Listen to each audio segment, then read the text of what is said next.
So, here we have our protagonist Jim, who has been sent on a mission to climb a particular mountain in order to repair a communications station that is not working. In order to reach the top of that mountain, he's going to have to go through an acrid nest, and that will allow us to showcase one of our new acrid types. Now you can see it here bursting through the spawner. This is a fire wasp, which is one of our flying acrid types. And that means that it will not only buzz around you and try to attack you at close range, it also has a long-range attack. Jim is going into cover here in order to protect against some of those long-range attacks and defeat the fire wasps here.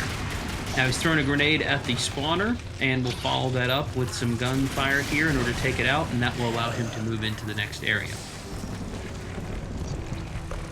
Now we have Jim entering the main portion of the fire wasp nest, and he's going to have to continue taking out the fire wasps. One of them has grabbed him here. This is another example of what we call the struggle mode, which is present with all of these smaller acrid types. And what we really wanted to do here was present something that was not a typical QTE. You will have to bash buttons a little bit, but afterwards, as you can see here, you're actually going to have to aim that reticle, and when it turns red, Jim will attack, and that will help you finish off the enemy. Now we've jumped a section here to the top of the mountain, and Jim is going to get to the bottom of why this satellite dish has stopped functioning. And we can see here in the distance that there's a mysterious figure that appeared to have been fiddling with the station. What the hell? And that is quite a mystery here for Jim. Now he's going to go here and repair, and while he does that, he's going to radio his boss and try to figure out what exactly was going on here. Coronis Actual, this is Peyton. Listen, I don't know how else to say this, but I think we might have a saboteur on the base. Saboteur? Jim, no offense. You're not supposed to go stir-crazy until you've been here at least a year. I'm serious, boss. Somebody was out here. All right, Jim, I believe you. First things first, head into the relay station, raise the satellite dish, and call up the tram. So as we can see, there's something not quite right about the situation, but Jim's got to focus on his mission. He's now pulled the lever that is going to put this communication station back into operation, and we get a nice, cool reveal here of the main portion of the satellite dish.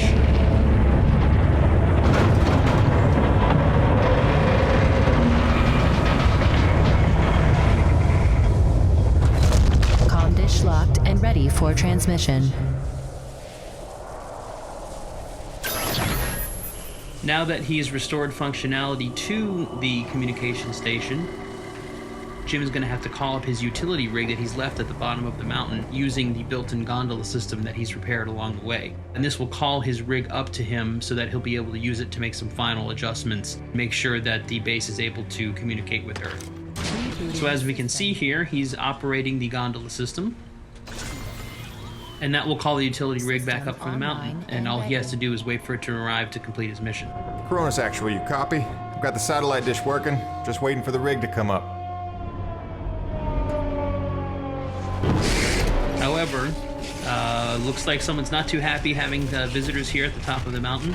This is another one of our new acrid types that we're showing off here in the video. And this is the spitter, which is a Cat L, large size acrid. As you can see, it's sort of scorpion-like. And this is actually going to be one of the larger acrid types in the game. Not the biggest by far, but certainly one of the larger types. And it's going to be quite difficult for Jim to defeat on foot. It's basically a boss encounter. As you can see, you have to roll, you have to dodge in order to avoid its attacks from its tail. It also spits venom at Jim as well. So what Jim is really doing here is he's trying to damage it and really trying to stand up against it, but he knows that his rig is on its way up, and if he can get in his rig, it's going to make this a much more even fight. And so that's definitely what Jim is looking to try to do here. Now, he's hit it enough times and done enough damage that the spitter is going to retreat to its cave. And that's actually good timing for us because it'll give us an opportunity to buy some time while the rig shows up. And we can see a little bit there from the gondola apparatus, the rig showing up here as we take out a few of these fire wasps. And sure enough, here is the rig that has shown up at the top of the mountain. And now all Jim has to do is get in it, and we're going to try to finish off the spitter that we saw a few minutes ago. Once again, when we jump into the rig in Lost Planet 3, we're back in first person. It's very important for us to sell the perspective and the scale of the rig. It is the largest vehicle we've ever had in the series. And here, Jim is going to use one of the upgrades that you get over the course of the game, which is called the winch. You start with the claw arm on the left side of the rig, and the winch allows you to basically shoot that out. And it will kill smaller enemies with a single hit, as we can see with the fire wasps. And then you can also use it to lash onto larger enemies and draw them in. Now, we can see that the spitter has shown back up. Looks like it's rested a little bit and wants to get back in the fight. So now we're going to give it something its own size to take on. We can bash using the drill arm, which will help, and then grab on with the winch, as we mentioned earlier, and then we can pull in using the winch, and that will allow us to grab the tail, lift it up, and attack with the drill. Now, important thing to note here, it's hard to tell a little bit from the video, but when you're actually playing the game, all of these things are their own unique controls. So when you grab onto the tail, you've got to use the trigger to grab, you've got to use the stick to lift the tail up, you have to use the right trigger to drill, and you have to aim the drill. So it's not a situation where the game's doing everything for you. We really want you to feel as though you're personally in control of this large rig. Now we've taken the tail off, we've bashed it into submission a little bit, and we're going to try to come in here now to finish it off. So bash it, stun it a little bit, come in, grab with the left trigger, and then we're going to use the drill here in order to finish it off, which is quite a gory and satisfying way to kill the enemy. And there we go. Before we finish out the video here, just going to play one of our cool cinematics here that's going to show a little bit more of the background of some of the characters and also give some hints at some of the mysteries that Jim and the others are facing here on E.D.N. 3.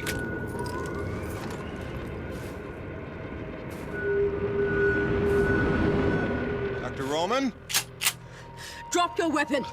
Whoa, whoa. Easy now, Doc. Who are you? Where'd you come from? I'm Jim Payton. Just here to check Where up... from? Coronis. What the hell, lady? Where else would I be from? Braddock sent me. I know you. Right. They came down with that creepy fella you don't like, with the big head. Just hitching a ride, I swear. Barely know the guy. You may be done aiming things at me now?